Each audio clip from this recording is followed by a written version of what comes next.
Hi, welcome back to Morbid Sunshine. Today I want to talk about an article that was written by the Daily Mail about Diddy using him Cassie's testimony to get out basically of the human trafficking charge.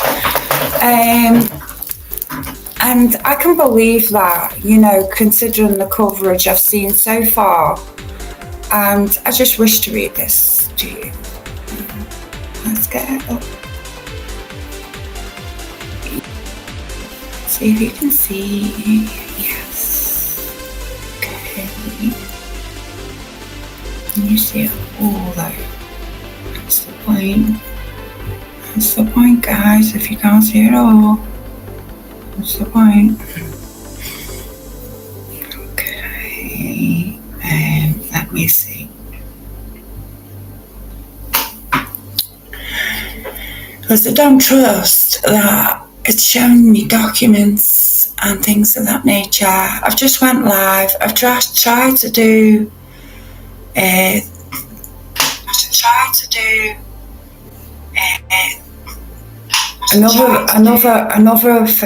another thing.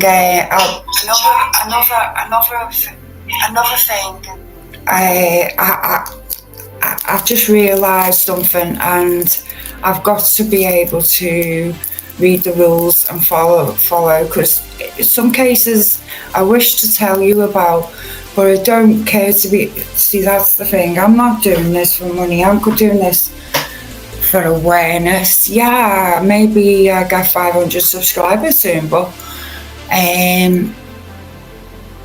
it's not everything,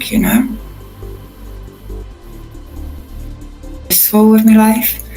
Inside Diddy's strategy to get out of the human trafficking charges.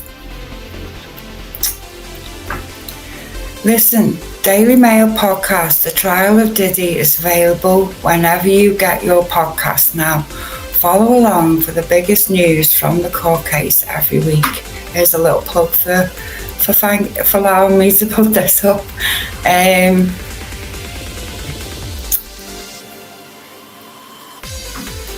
After Sean Diddy Combs' trial wrapped up its second day, the Daily Mail is taking a look at the toxic legal strategy that the disgraced hip-hop mogul may be taking hopes of avoiding conviction on the most serious charges filed against him. According to top legal analyst, the 55-year-old rapper may be attempting to admit to lesser crimes that could be charged in court in hopes of avoiding more serious sex trafficking and racketeering charges filed against him in federal court, as Diddy's alleged strategy may be coming into focus day 2 of his trial in federal court in New York City, featuring shocking testimony from his ex-girlfriend Kathy Ventura, 38, in which she divulged the names of Diddy's associates who allegedly helped arrange the infamous freak-off parties. Speaking exclusively to Daily Mail, Bobby Taghavi, legal expert and managing partner of the Sweet James law firm, explained why the defendant may be admitting to a history of domestic abuse in his relationship with Cassie. Now, it wasn't just with Cassie, was it? He was like that generally to women,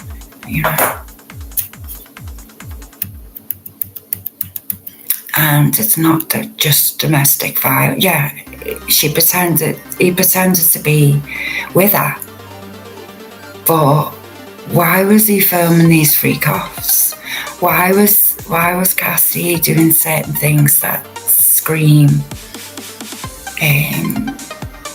like these videos that are getting sold to Iran or something, where no one will know. You don't know. He supported Hamas. Also, I was watching Tisa Towers today, and she was saying that when she was in court, he was writing questions and passing them to his lawyer. Now, I'm not sure how much of that is true, but if that's the case, that's not going to go well. And he was asking questions about Kid Cudi and things like that, about the baby oil and stuff like that, where I don't think they were helping the case, you know. And it was definitely down to Diddy. You know, it's still a smug, stuck up, and the pictures of him are great because it's capturing his true vulgarity, you know. According to Tag Harvey, Diddy may be willing to risk the possibility of future charges in hopes of getting out of more serious crimes he is accused of. But listen, you know, let's have a look at the rest of those sketches.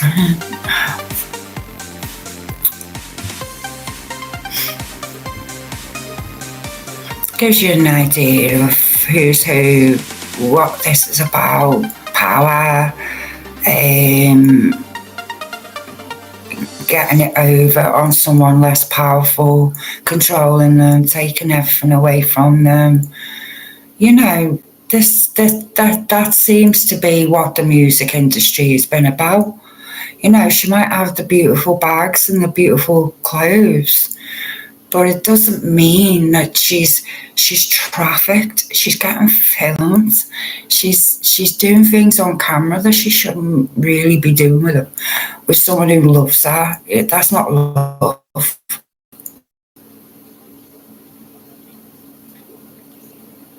It's misplaced. He doesn't know how to. He really doesn't.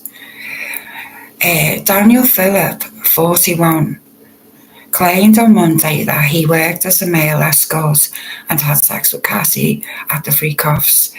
The defense tried to attack his credibility after he said he would not ask her for money afterward and would sometimes go unpaid. Yeah, well, so he did go paid other times then. just stop. You know, someone like me reads into stuff and always gets the right conclusion. And strategy appears to be calculated effort to get ahead of the most damaging evidence and to frame those acts as issues that may warrant state-level domestic violence charges. Oh, come on.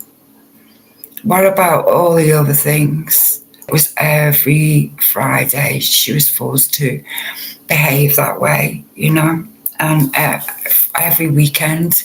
You imagine your girlfriend Kathy Ventura, 38, in which she divulged the names of Diddy's associates who allegedly helped arrange the infamous freak-off parties.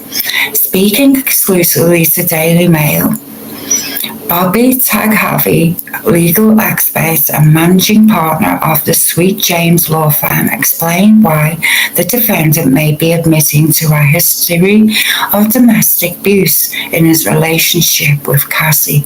Now, it wasn't just with Cassie, was it? You know, he was like that generally to women, you know. And it's not that just domestic violence. Yeah, he pretended to be with her. But why was he filming these freak-offs? Why was Cassie doing certain things that scream like these videos that are getting sold to Iran or something, you know, where no one will know. You know, you don't know. He supported Hamas. Also, I was watching Tisa Towers today, and she was saying that when she was in court, he was writing questions and passing them to his lawyer. Now, I'm not sure how much of that is true, but if that's the case, that's not going to go well. And he was asking questions about Kid Cudi and things like that, about the baby oil and stuff like that, where I don't think they were helping the case, And it was definitely down to Diddy. It's still a smug, stuck up, and the pictures of him are great because capturing his true vulgarity, According to Tag Harvey, Diddy may be willing to risk the possibility of future charges in hopes of getting out of more serious crimes he is accused of. But let's have a look at the rest of those sketches.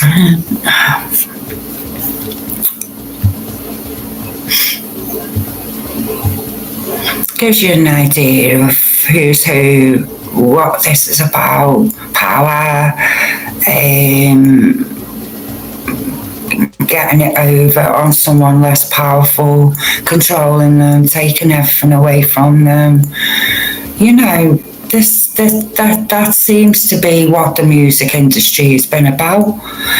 She might have the beautiful bags and the beautiful clothes, but it doesn't mean that she's trafficked. She's getting filmed. She's doing things on camera that she shouldn't really be doing with someone who loves her. That's not love.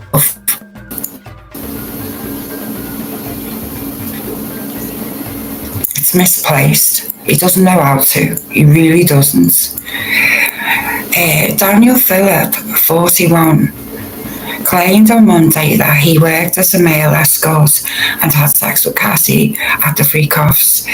The defense tried to attack his credibility after he said he would not ask her for money afterward and would sometimes go unpaid. Yeah, so he did go paid other times then. just stop. Someone like me reads into stuff and always gets the right conclusion. And strategy appears to be calculated effort to get ahead of the most damaging evidence and to frame those acts as issues that may warrant state-level domestic violence charges. Oh, come on. What about all the other things? It was every Friday she was forced to behave that way, and every weekend.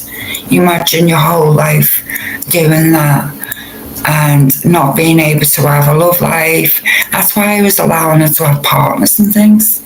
Makes sense, doesn't it?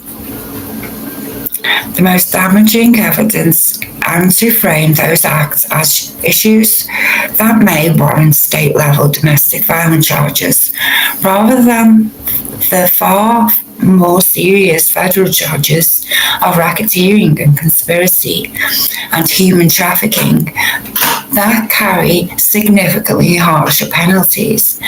Tag Harvey says Diddy's legal team appears to be trying to paint Cassie and other alleged victims' involvements in his freak-offs as consensual choices they made by suggesting they may have craved the access they received to travel, sex and drug use and fame and luxury.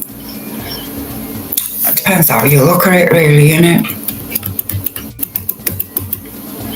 The strategy is to recast these events as toxic but voluntary relationships, Tag Harvey continued. He trapped her. He tried everything to get rid of her boyfriend and then groomed her. Are you forgetting that bit?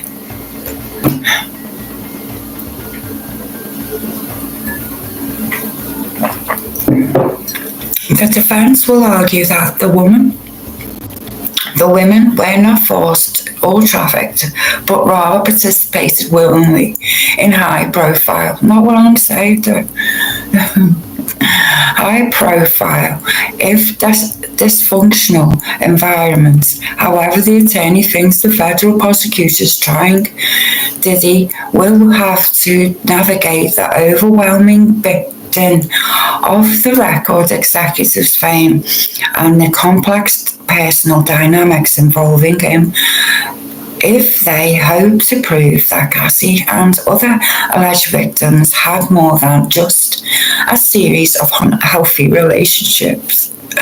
Gosh. Tried anything, can he? They will need to show that Combs operated deliberately structured system of exploitation, one that qualifies under the legal standards of racketeering and human trafficking. That distinction is critical, and threading that legal needle will be the central battle of this case, Tagavi said. Cassie, who was heavily pregnant when she took the stand to testify, was seen Tuesday in presence of her ex for the first time since 2018, when she attended the funeral of another of his exes, Kim Porter, who was the mother of his 3 children. Watch this little clip.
Yeah, it's not a surprise.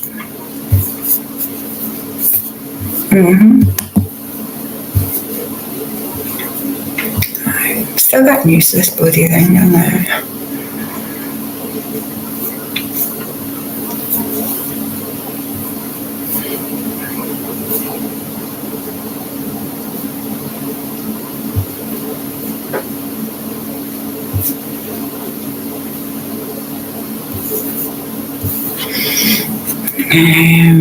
I want to get up now a document. I think this is the most shocking what I've seen so far about Diddy.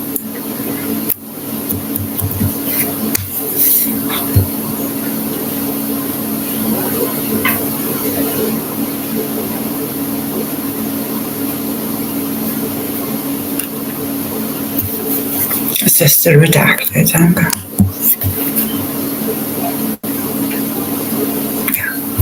Different one.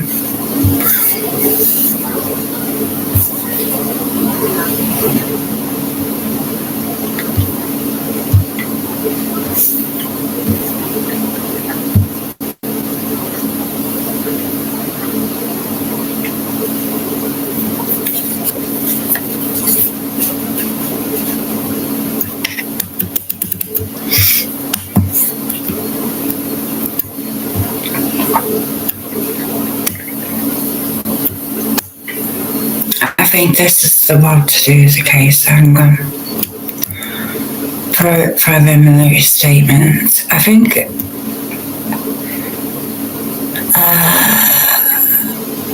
this could be done another time.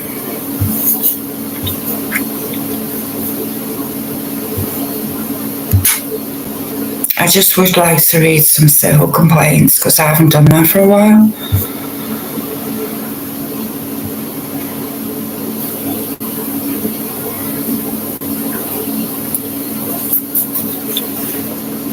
Yeah, this one, Manzaro, Joseph Manzaro, this guy's name is, comes now, Manzaro Joseph, by and through his undersigned counsel, files verified complaints for damages, injunctive relief and jury demand against the defendant John Combs, and states as follows.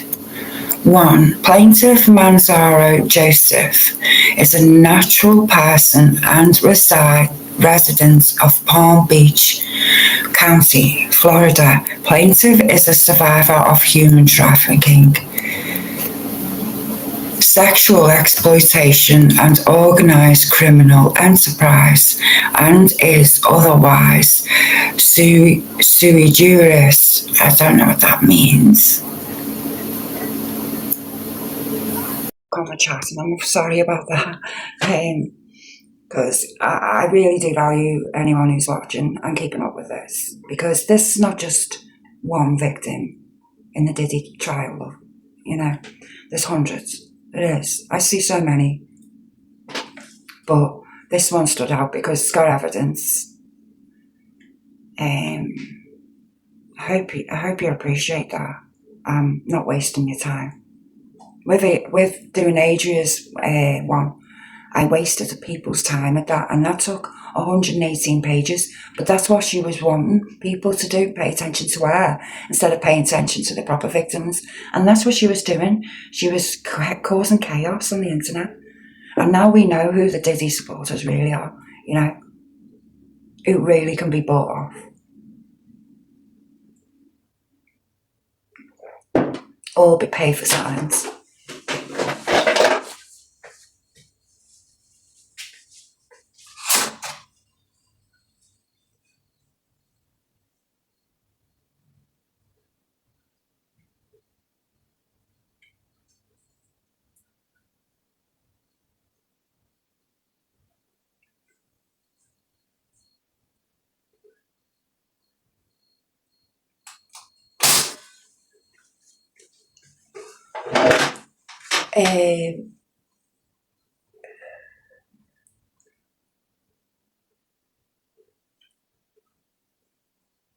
High-profile individuals, including Joseph Joseph, I don't know who he is, Jacob? See, I wrote so many down because I've read others out, and there might be other people in the same one, and it truly is mapping it all out. I'm going to do that. High-profile individuals, including Jacob Arabo, Jay-Z, Gloria Estefan, LeBron James, always there, isn't he? Beyonce Knowles Carter, are identified as witnesses due to their presence or knowledge of the events surrounding the freak-off orchestrated by defendant Diddy. Facts 22. On or about early April 2015 at approximately 5:30, plaintiff arrived at his residence at West Palm Beach, Florida. As plaintiff unlocked the door, he turned the handle and felt a greasy substance resembling Vaseline on his hands. I've heard this story before, that's why I feel it's true. Plaintiff attempted to wash his hands, but lost consciousness before he could do so. When the plaintiff regained consciousness, he was in the back seat of a moving vehicle, driven by Eric, with Bonnie Riviera in the passenger seat. Plaintiff inquired about his location, expressing confusion and insisting that he was supposed to be at home. Then, before losing his consciousness again, plaintiff overheard Bonnie Riviera telling defendant Eric that he was regaining consciousness, asking, "He's woken up, 'cause what should I do? Do you want me to knock him out?" To which defendant Eric responded, "No, don't touch him. Don't worry, just give it a minute. He'll fall back asleep again. I gave him a lot of scopolamine." Wow, I'll look that up.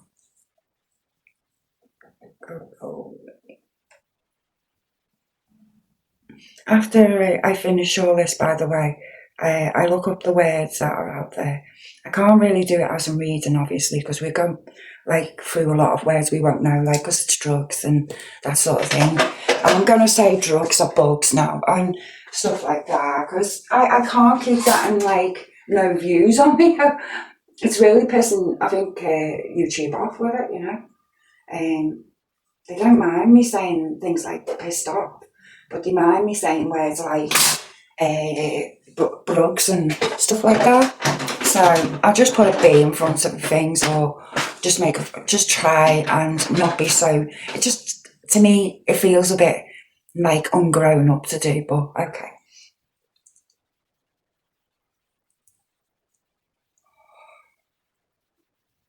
Plaintiff regained consciousness at defendant Eric's residence in Deerfield Beach in Florida, where he was being forcibly held.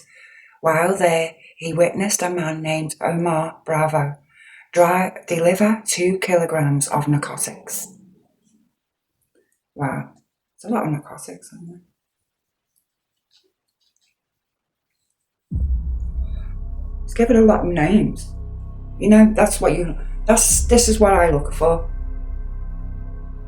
Narcotics, cocaine and methamphetamine, which defendant Eric accepted. Plaintiff saw that defendant Brandon, appearing nervous, sat nearby with a motorcycle helmet in his lap. After the transaction, the drugs were placed in defendant Brandon's backpack before leaving. Defendant Brandon stated that defendant Diddy wanted plaintiff to be brought to a freak-off event, making plaintiff realise he was being transported again against his will. Again. So it's happened before. Or is he meaning the same time, you know, in the same day? Number 25. Upon arrival at the security booth at One Star Island Drive, Miami, Florida, all occupants of the vehicle were required to present identification. Plaintiff was forcibly roused from his drug-induced stupor for positive identification. Defendant Eric informed security that they were attending an event at Estefan's mansion.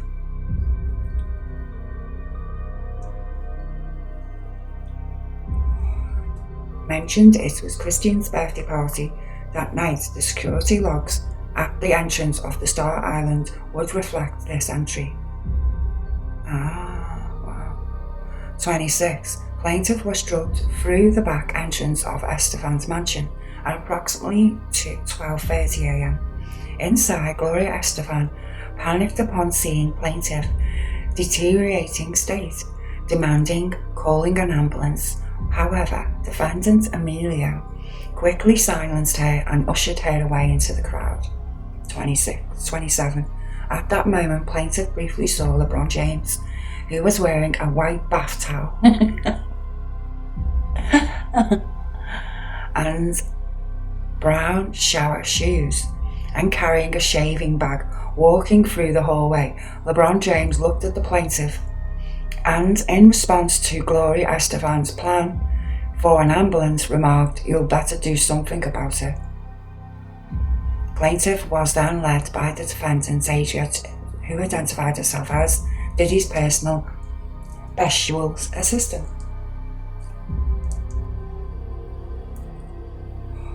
And through a concealed tunnel that connected Estefan's mansion to defendant Diddy's mansion. Plaintiff was secretly transferred to defendant Diddy's mansion. 29. Upon regaining partial consciousness, the plaintiff found himself inside a large party area. Upon information and belief that it was Diddy's son's birthday party, Jay-Z, Beyonce were seated in the room, and upon seeing plaintiff, Beyonce Carter asked, "What's this? What's this all about? Why is this half-naked white man with a cock mask standing there in front of me?" Defendant Eric responded, "Diddy wants him to see what we do to snitches. This is part of the punishment." Wow.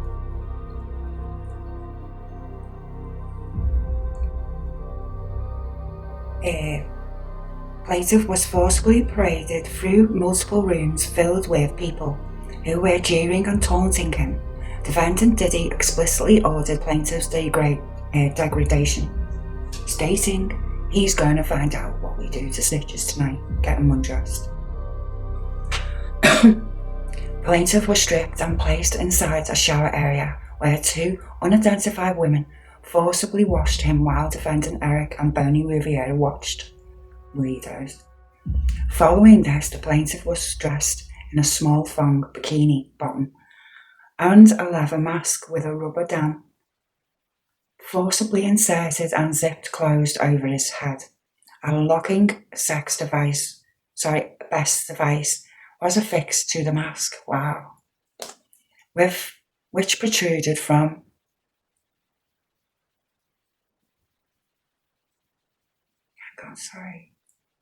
that was shocking.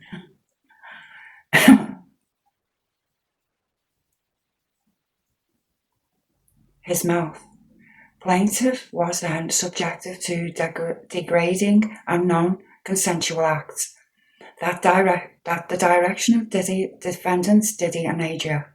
Plaintiff was sexually assaulted and forced to partake in unwanted sexual activity, used the mask and best toy on a large black leather ottoman fist until he lost consciousness again. Wow. Plaintiff was sexually assaulted and forced to partake in unwanted sexual activity using the mask and toy on a large black leather ottoman fist until he lost consciousness. When plaintiff regained partial awareness, he was locked in a small, dark room, left on a black leather couch until defendant Adria and defendant Eric entered, dressed him and prepared him for transport out of the property. While still semi-conscious, plaintiff encountered Jacob Arabo, who was visibly disturbed upon seeing plaintiff in his forced attire. He asked, "What's this? What's going on with this guy? Why is he standing here staring at me with his penis strapped to his face?" Defendant Eric responded, "Oh, he just some guy who's a snitch. We're teaching him a lesson." Weirdo. Defendant Emilio intervened, instructing defendants Eric and Bonnie Riviera to move the plaintiff out of Jacob's Arabo's sight. Gloria Estefan again pleaded for an ambulance to be called, but defendant Emilio silenced her and shoved her into the crowd. So there's quite a lot of people there, I gather. Upon leaving the event, plaintiff overheard defendant Diddy asked defendant Eric, "You're going to be getting rid of him, right?" To which defendant Eric responded, "Yeah, I'll take care of that." 37. Following the freak-off events, plaintiff was returned to the gang house, where he was savagely beaten and left for death inside his apartment. When a gang member later inquired about how plaintiff was kept unconscious, defendant Eric responded, "Exlazine trank." So, how did he keep him docile, basically? And that's the drug he used. So there's a lot of interest in drugs, which drugs do what, don't they? They're not daft on that. Neither did he either, which I find bizarre. I thought he'd be above drugs of that nature. As a direct result of defendants' deliberate acts of violence, the plaintiff suffered catastrophic physical injuries, including severe internal trauma, permanent groin damage, sexual maiming, and multiple hernias.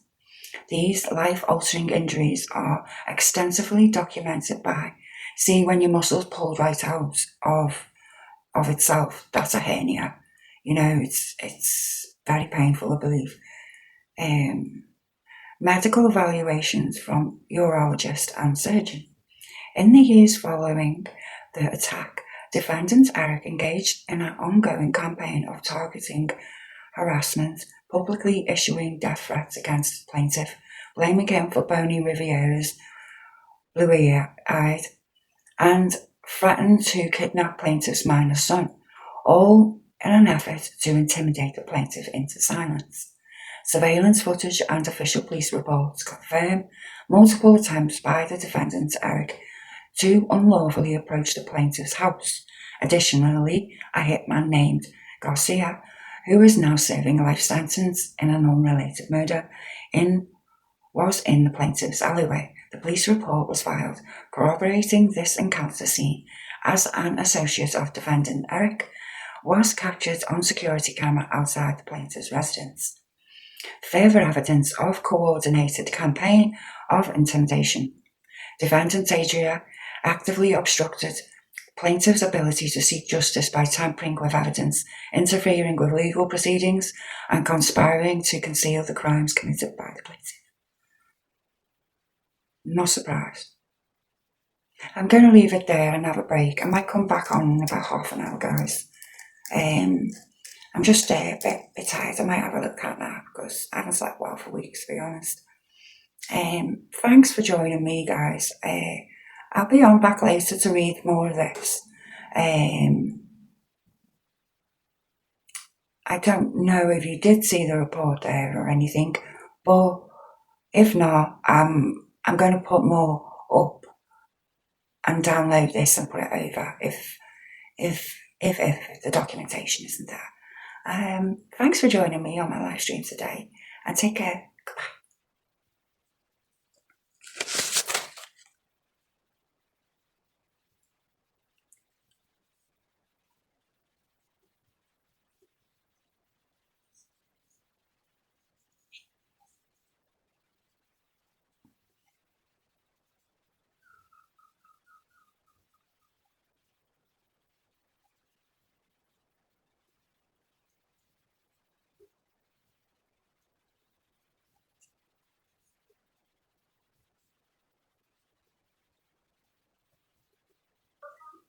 To Morbid Sunshine. Today I will be doing a couple of things. I know